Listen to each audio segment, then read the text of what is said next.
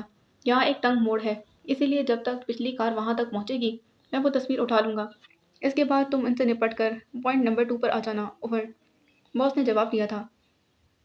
ٹھیک ہے باس، نمبر 2 نے جواب دیا۔ اوکے، اوور اینڈ آل، باس نے کہا اور اس کے ساتھ ہی رابطہ ختم ہو گیا۔ نمبر 2 نے بٹن آف کر دیا۔ پوائنٹ نمبر 72 پر چلو، نمبر 2 نے ڈرائیور سے مخاطب ہو کر کہا۔ تو ڈرائیور نے اس بات میں سر ہلا دیا۔ اگلے چوک سے ڈرائیور نے گاڑی سرکولر روڈ کی طرف موڑ دی تھی۔ یہ سڑک کافی زیادہ سنسان تھی۔ تم لوگ تیار ہو جاؤ، پوائنٹ 72 کے چوک سے آگے جا کر ہم نے وائٹ اسکارپین سے نپٹنا ہے۔ نمبر 2 نے پیچھے بیٹھے غیر ملکیوں سے کہا۔ اوکے سر، دونوں نے جواب دیا اور پھر پاؤں کے پاس پڑی مشین گن اٹھا لی تھی۔ نمبر 2 نے کوٹ کی اندرونی جیب سے وہ تصویر نکالی اور پھر ایک لمحے تک اسے غور سے دیکھنے کے بعد اس نے ڈیش بورڈ کا خانہ کھول کر اس میں ایک لفافہ نکالا اور تصویر اس لفافے میں ڈال کر وہ تیار ہو کر بیٹھ گیا تھا۔ پوائنٹ 72 کتنی دور ہے؟ نمبر 2 نے ڈرائیور سے پوچھا تھا۔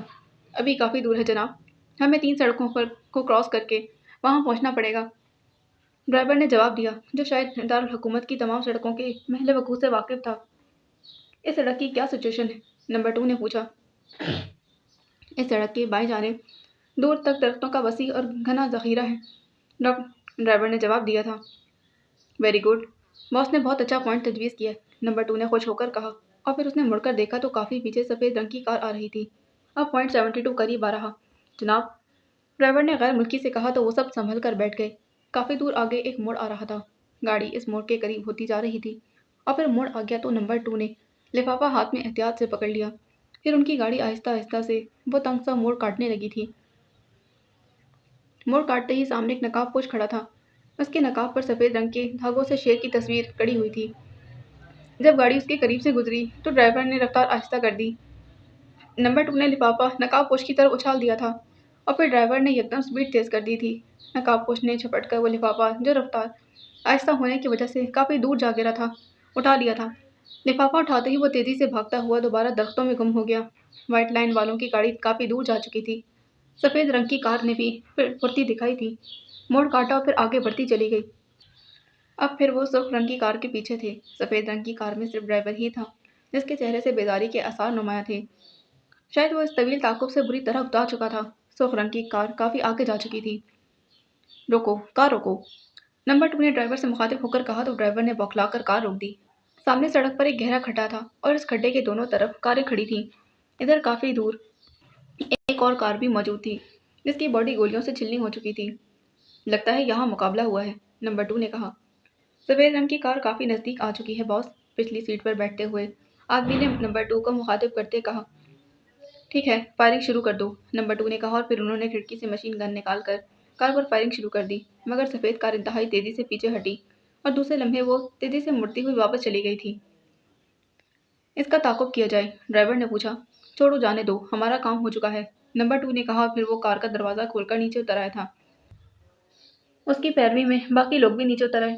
یہ وائٹ اسکارپین والوں کی کار ہے، نمبر 2 نے تشویش بھرے لہجے میں کہا۔